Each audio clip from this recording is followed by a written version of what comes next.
Hello, welcome to Backflash. I'm going to introduce you to a retired school teacher today, and his name's Don Stallman. And the reason why I'm making this episode is because Mr. Stallman has a disability, and I think many people in the community of Truth or Consequences can identify with a disability.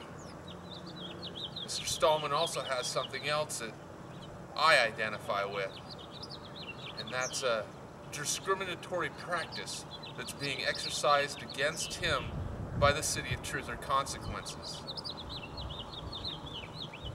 In particular, the public library of the City of Truth or Consequences.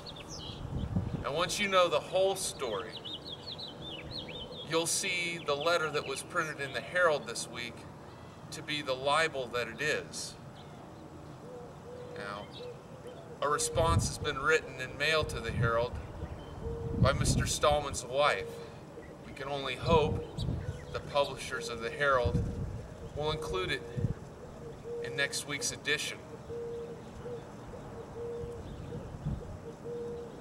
I want to give you another example of something that's a public hazard. I'm standing in the street to make a point. For some reason, impervious material is not considered a safety hazard in this town and can be left 8-9 feet out into the middle of the street.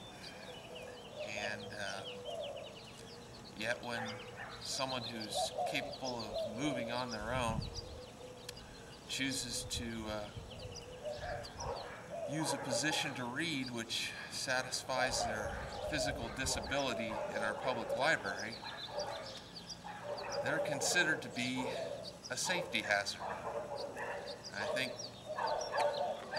running into these rocks at speed would be highly more dangerous to the well-being of an individual than bumping into somebody who's reclining on the floor of the library reading a book.